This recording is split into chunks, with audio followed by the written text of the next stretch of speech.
Om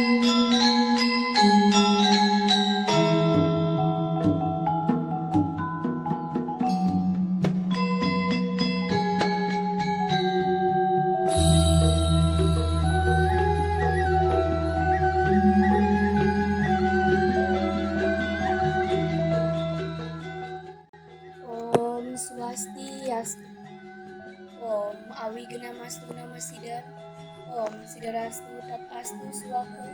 Om Anubada Ketawianto Wiswaha. Ya Tuhan, semoga atas perkenan tiada suatu halangan bagi hamba untuk memulai Dharma Wacana ini. Dan semoga berhasil dengan baik. Semoga pikiran yang baik datang dari segala penjuru. Perkenalkan, nama saya Dinu Puturia Adelia Putri dari Pasraman Widya Dharma Satinada, Provinsi Nusa Tenggara Timur. Bapak Ibu Dewan Juri yang saya hormati, panitia penyelenggara Lomba Dharma Wacana Digital dan umat sedarma yang berbahagia. Sebagai insan yang beriman, hendaknya kita mengucap syukur kehadiran Ide Sang Yang Widiwasa, Tuhan Yang Maha Esa. Karena atas asung kertawara nugrahanya, kita masih dilimpahkan kesehatan dan tak kurang sesuatu apapun. Rasa bahagia yang tidak terkira, manakala pada kesempatan ini saya bisa menyampaikan Dharma Wacana dengan topik memahami hakikat catur guru di era globalisasi. Umat sedarma yang berbahagia, dewasa ini seringkali kita mendengar atau melihat berbagai kasus yang mencerminkan kemerosotan mental generasi muda saat ini. Ada banyak sekali anak yang memperlakukan orang tuanya dengan tidak hormat, menyepelekan dan menjawab teguran guru, hingga seringkali melanggar peraturan yang dibuat pemerintah. Sikap spiritual generasi muda juga semakin luntur seiring berjalannya waktu. Mirisnya, belakangan ini pemberitaan dipenuhi dengan maraknya kasus penganiayaan bahkan pembunuhan oleh anak terhadap orang tua kandung maupun diri. Penyebab umumnya pun biasanya karena masalah sepele. Karena anak kesal tidak diberi uang oleh orang tua, tidak terima ditegur oleh orang tuanya, maupun karena hal-hal remeh lainnya. Contohnya saja, pada Januari 2019, seorang pemuda memukul kepala ibu kandungnya dengan sebuah benda tumpul sampai terluka. Akibat ibunya tidak mau memberikan uang kepada pelaku untuk membeli sabu di Makassar, Sulawesi Selatan. Pada April 2019, seorang pria membacok leher ibu kandungnya dengan parah sampai korban meregang nyawa gara-gara pelaku kesal dicap malas oleh korban di Kabupaten Ogan Komering Ulu, Sumatera Selatan. Ironis memang, sebab anak seolah tak lagi hormat terhadap orang tuanya hingga berani berbuat demikian. Mereka seakan tidak takut disebut alpaka guru atau terpikir bahwa perbuatan itu menentang ajaran Dharma dan termasuk dosa terbesar yang dilarang dalam agama. Hal inilah yang mendorong saya untuk mengangkat topik catur guru di dalam Dharma Wacana. Umat sedharma yang terkasih, di tengah kebimbangan dan degradasi moral yang terjadi, peran dan fungsi guru sangatlah dibutuhkan. Karena tanpa adanya guru, maka manusia akan terbelenggu dalam kehidupan yang diselimuti oleh kegelapan atau avidya. Disinilah guru memiliki peran dan fungsi strategis untuk melepaskan setiap manusia dari keadaan yang paling menyengsarakan, yaitu kebodohan, menuju pada kehidupan yang berpengetahuan atau tidak. Dalam ajaran agama Hindu, ada 4 guru yang wajib dihormati. Keempat guru itu disebut dengan catur. Catur guru berasal dari bahasa Sanskerta, dari kata catur yang sama artinya dengan kata catus dan cadu yang berarti empat. Sedangkan kata guru menurut Satguru Satya Narayana berasal dari 2 suku kata Sanskerta, yaitu gu dan ru, yang merupakan kependekan dari kata guna tidak, yang berarti tidak terbelenggu oleh materi. Ru, kependekan dari rupa varjita, yang artinya mampu mengubah atau menyeberangkan orang lain dari lautan sengsara. Adapun menurut Ki Hajar Dewantara, guru juga berarti orang yang digugu dan ditiru. Dengan demikian, catur guru ialah 4 guru yang harus dihormati di dalam mencari kesucian serta keutamaan hidup.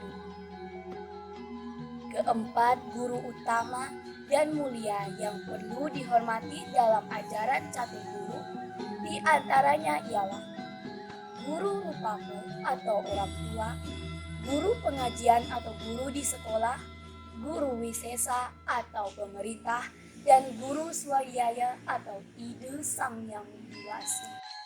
Berbakti dengan guru rupako adalah kewajiban setiap anak, karena guru rupako merupakan perwujudan ide samyang widiwasa yang secara nyata di dunia ini.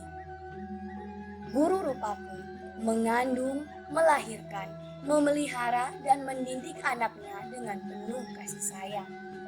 Maka sudah menjadi kewajiban seorang anak untuk berbakti kepada orang tua. Jalan berbakti dapat kita lakukan dengan selalu mematuhi segala nasihatnya. Hormat, tidak berkata kasar, dan menyayangi orang tua dengan penuh kasih sayang. Dalam Sara Samsaya Sloka 240 disebutkan, sebab sesungguhnya seorang ibu menanggung kewajiban yang lebih berat daripada bumi. Sedangkan seorang ayah berpikir lebih tinggi daripada langit, lebih cepat daripada angin, dan lebih banyak daripada rumput demi kesejahteraan dan keselamatan anak, istri, dan keluarganya. Menyadari itu, seorang anak hendaknya menghormati dan bakti secara bersungguh-sungguh kepada orang tua. Maka sudah sepatutnya seorang anak berusaha melakukan swadharma dengan rela hati untuk melayani segala kebutuhan dan keperluan orang tuanya. Ia berkewajiban memberikan dan mengorbankan harta benda, tenaga, pikiran, dan bahkan jiwa raganya untuk kebahagiaan orang tua.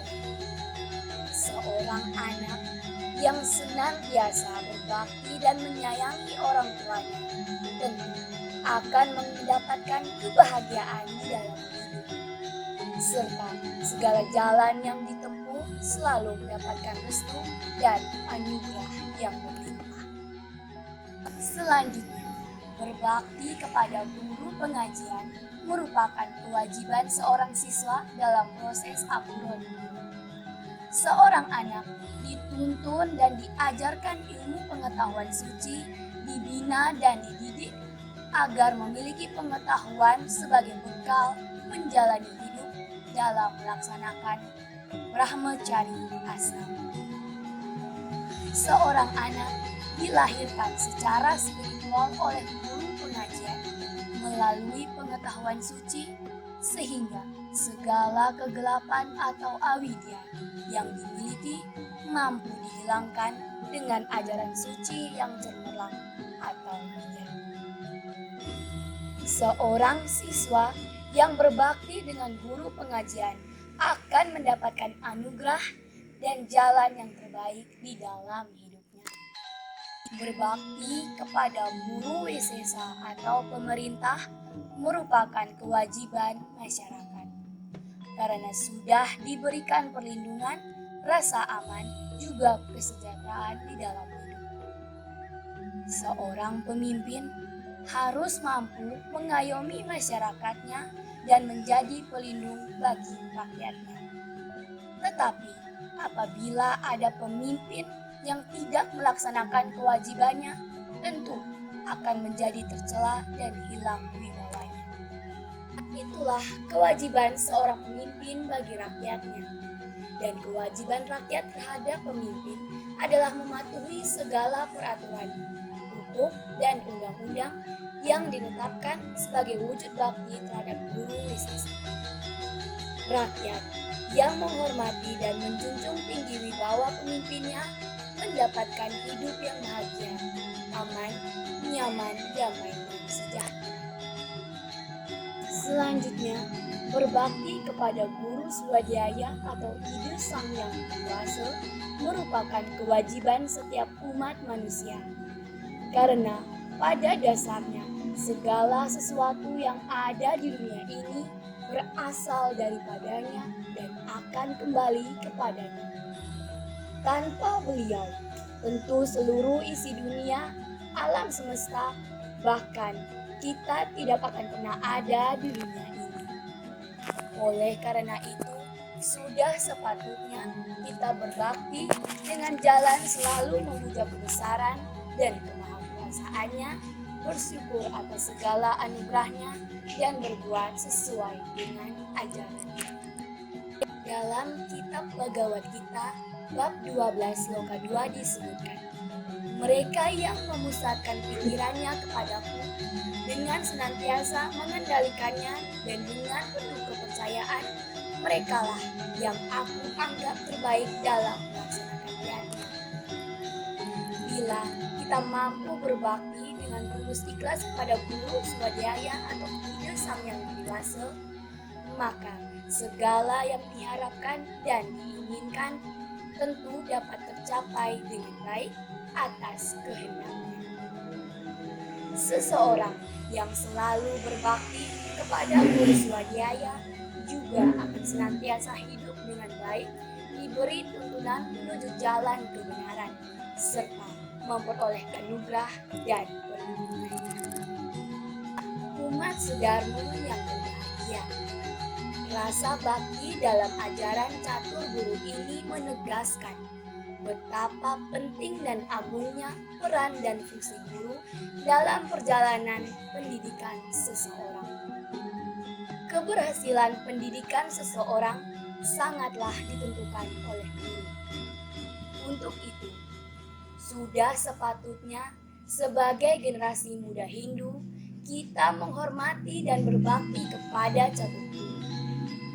Dengan memahami ajaran ini, tentu kita akan terlepas dari belenggu kegelapan atau avidya.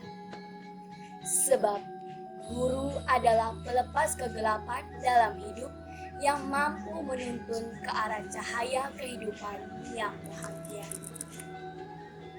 Setiap nasihat dan doa dari catur guru akan sangat berarti bagi jalannya kehidupan kita, baik saat ini maupun di kehidupan mendatang sebagai hasil karma kita di kehidupan sebelumnya. Sesungguhnya, seseorang yang tidak menerapkan ajaran catur guru, hidupnya akan diliputi dengan penderitaan, kesengsaraan, kesedihan, dan selalu dirundung dengan masalah serta malapetaka. Orang seperti ini disebut sebagai al-faqih. Sedangkan seseorang yang selalu menanamkan rasa bakti adalah mereka yang selalu berhati, dilindungi, dan mendapatkan anugerah yang luar biasa.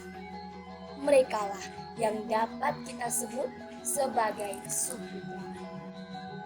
Umat sedharma yang berkasih, dengan telah memahami hakikat dan pengaruh dari ajaran catur guru, hendaknya kita senantiasa menjalankan ajaran ini dengan penuh memperlakukan guru dengan baik atas dasar kesadaran diri. Berbagai perbuatan tercela terhadap guru sendiri dapat kita hindari dengan selalu menjalankan ajaran Dharma, mendekatkan diri kepada ide Sang Yang Widi Wasa, rajin bersembahyang, melaksanakan trisandya dan berjapa secara rutin agar dapat mengendalikan diri. Hal ini mungkin terlihat sepele karena merupakan suatu kebiasaan yang sudah umum di dalam masyarakat. Namun sayangnya, kebiasaan tersebut mulai kehilangan makna aslinya karena jarang dilaksanakan oleh mayoritas kita. Sebenarnya, dari hal-hal yang dianggap sepele itulah perilaku dan mental kita dapat terbentuk dan terasah dengan baik sesuai dengan ajaran Dharma. Dengan adanya rasa bakti terhadap keempat guru ini, diharapkan generasi muda dapat menjadi estafet yang baik dalam transfer nilai dan menjadi bagian panjang dari tradisi yang sudah ada dari periode sebelumnya. Selain itu, hal ini dapat memperbaiki kemerosotan moral generasi muda dan mengembangkan sumber daya manusia Hindu yang unggul dalam berbagai bidang, karena memiliki dasar yang kuat dalam bidang intelektual, emosional, dan spiritual yang bernafaskan rasa bakti melalui ajaran ini. Demikianlah Dharma Wacana ini saya sampaikan untuk dapat dipahami umat sedharma. Semoga dapat bermanfaat bagi kita semua. Akhir kata, saya tutup dengan parama santi. Om Santi, Santi, Santi. Om.